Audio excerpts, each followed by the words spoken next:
Good evening, guys. So, what I want to talk to you about is very simple. Digestive inflammation. Yes, guys, digestive inflammation. So, gut inflammation, otherwise known as gastrointestinal inflammation. This can be a very common problem, and one of the very simple signs of even low level inflammation, digestive gut inflammation, is passing wind. Yes, guys, even a little one, even a little squeak, that can potentially be a sign that your autoimmune system, otherwise known as your white antibodies, are looking for something to kick, to get rid of, because your immune system is automatic. Your automatic immune system is there to combat with white antibodies or soldiers to beat up and remove by force or gently, depending on the inflammation, the problem that is there. Now, digestive inflammation.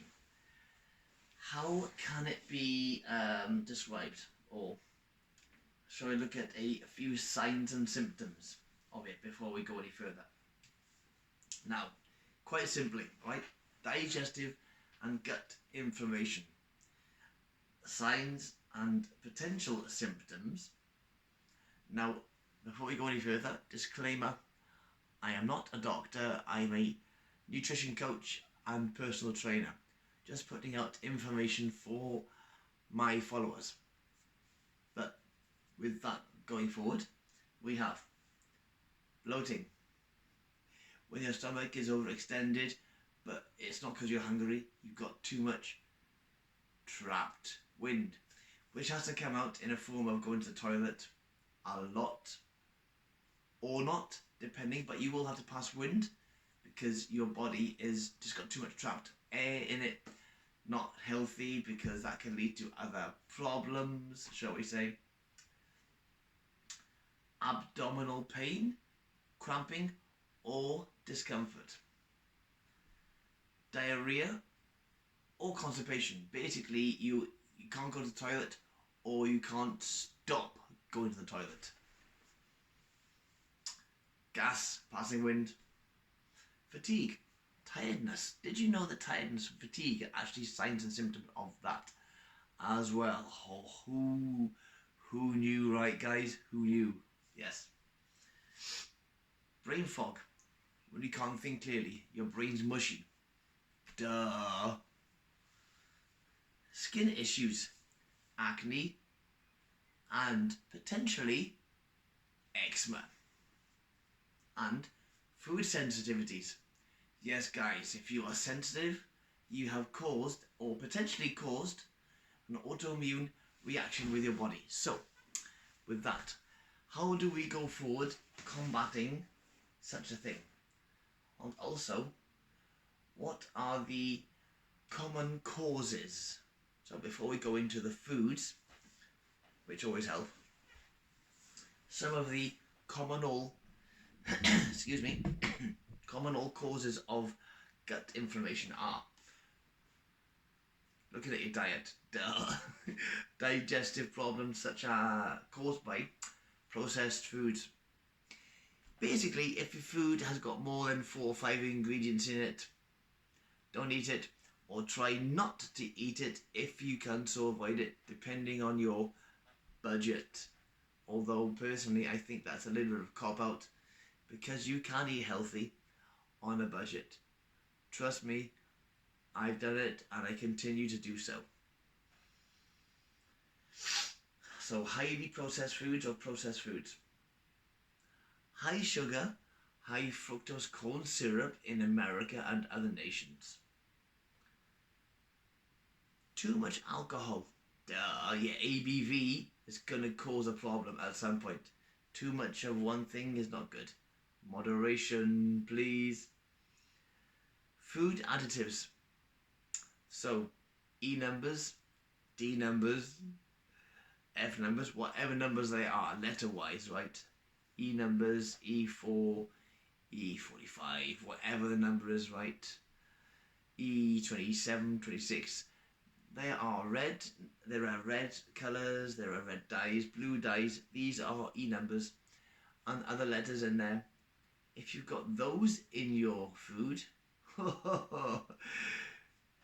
bin, can. Personally, don't touch. If you can avoid it, that is. Also helps if you know what you're looking for, guys.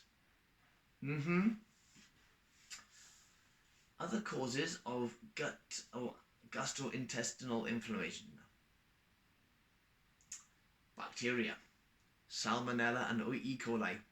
Very, very uncool getting either of those, especially E. coli. Salmonella, food poisoning.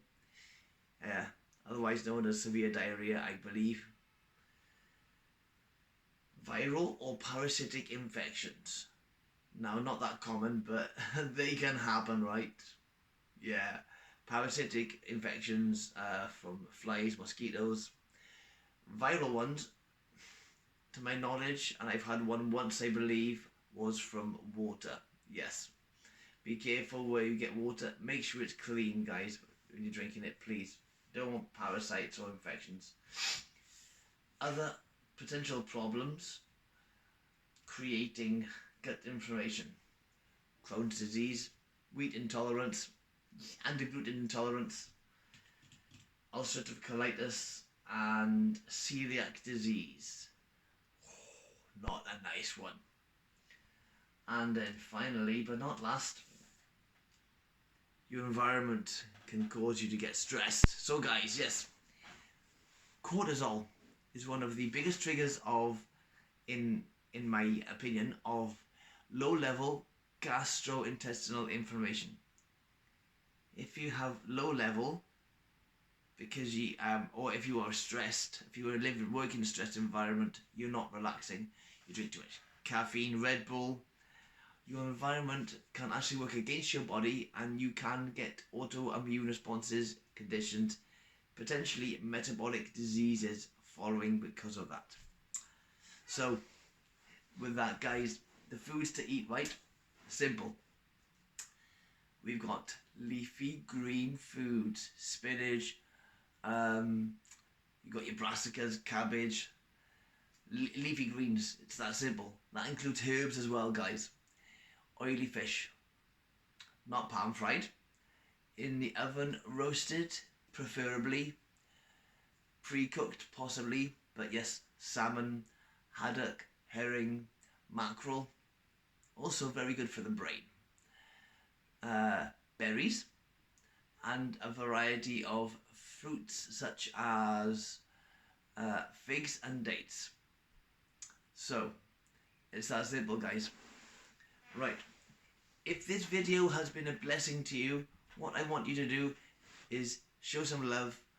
Don't forget to click like, share and subscribe to the channel. And for now, I want to say thank you to all my subscribers for following me, Joseph, the Movement Guy. I will see you in the next video soon.